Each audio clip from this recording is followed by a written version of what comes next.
Terima kasih Anda kembali menyaksikan Muslim Update Ajwa TV bersama saya, Wanda Dwi Utari.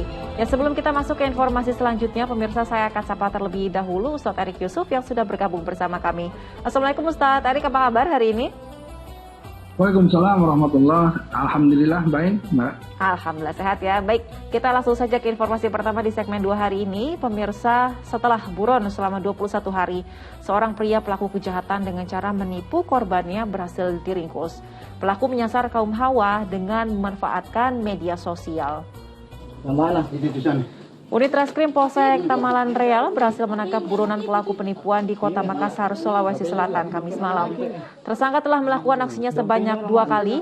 Modusnya, ia berkenalan melalui media sosial dengan para korban yang merupakan wanita. Selanjutnya saat bertemu dengan korban, tersangka berinisial A itu meminta para korban untuk berbelanja di mini swalayan. Nah, saat itulah tersangka yang menggunakan mobil langsung kabur membawa sejumlah barang milik korban. Atas aksinya, pria berusia 36 tahun tersebut terancam pasal berlapis dengan ancaman hukuman 8 tahun penjara.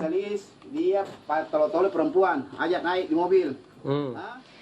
Ya, ini semoga dengan ditangkapnya pelaku ke dalam jeruji besi bisa membuat efek jera dan untuk para korban atau masyarakat di luar sana agar bisa lebih berhati-hati dalam menggunakan media sosial. Nah, Pak Ustadz, pelaku ini kan disinyalir mengelabui korbannya dengan menggunakan cara hipnotis. Lalu bagaimana teknik hipnotis ini dilihat dalam perspektif Islam? Baik, hipnotis ini kita harus membagi ya sudut pandang hipnotis ini dengan hipnotis klasik dan hipnotis modern. Jadi kalau hipnotis klasik yang termasuk sihir ya, metode yang syarat dengan klinik gitu ya, dengan sesajian, dengan meminta bantuan kepada jin dan lain-lain, ini tidak diragukan lagi, ini ada kesyirikan. Jadi ini bertentangan dengan syariat ya, jadi masuk ke dalam jurang kesyirikan.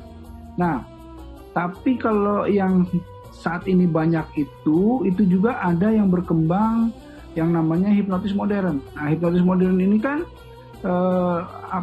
sejauh yang saya pahami pengembangan manajemen fungsi otak kiri dan kanan ya, dan kemudian dilakukan untuk supaya masuk ke dalam terapi gitu ya. Ada yang bersifat untuk membantu orang untuk menyadarkan atau mengembangkan otak kanan yang berfungsi sebagai misalnya rasa seni dan lain-lain. Nah, ini ada 2 hal ini.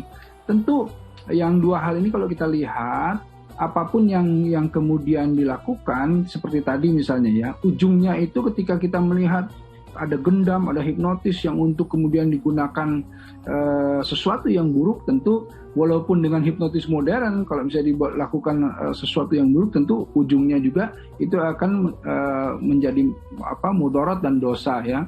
Nah, apalagi yang memang dari awalnya sudah hipnotis klasik yang menggunakan sihir, menggunakan bantuan jin dan lain-lain. Nah, di dalam Islam kita melihatnya seperti itu. Tidak bolehlah manusia itu ya berbantu ya kepada jin ya, karena itulah dilarang, itu muncul kesyirikan di dalamnya. Na'udzubillah min dzalik.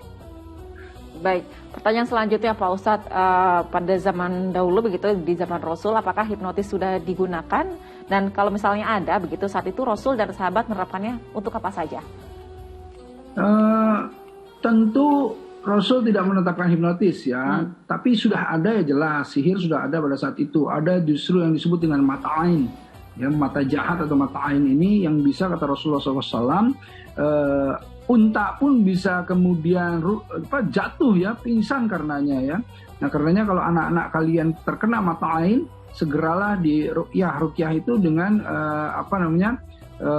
membacakan beberapa ayat Al-Quran, atau Quran kan sebagai asyifa ya, sebagai penyembuh. Misalnya Al-Fatihah misalnya, itu juga salah satu dari asyifa gitu. Nah, jadi di zaman Rasul sudah ada ya yang namanya mata ain, yang namanya hipnotis atau yang disebut dengan sihir tadi. Nah, pertanyaan selanjutnya Pak Ustadz terkait penyakit ain tadi begitu. Ini kan sekarang banyak sekali ibu muda begitu ya memposting anak-anaknya di media sosial dengan kelucuan anak-anaknya. Nah, untuk menghindari ain tersebut, banyak dari mereka ini ketika menggunakan caption begitu dituliskan Masya Allah, Tabarakallah. Apakah itu salah satu upaya agar anak-anak ataupun orang lain itu terhindar dari ain, Pak Ustadz? Ya, tepat sekali. Jadi, bagaimana kita selalu melindungi anak-anak kita dengan sesungguhnya zikir-zikir ya, dengan kalimat-kalimat thayyibah gitu ya.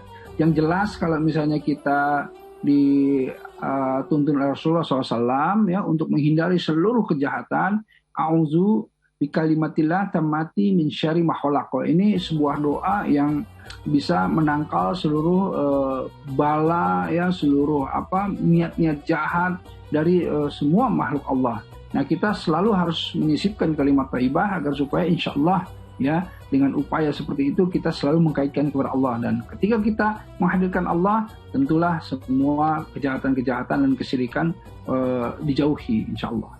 Amin ya robbal alamin. Baik.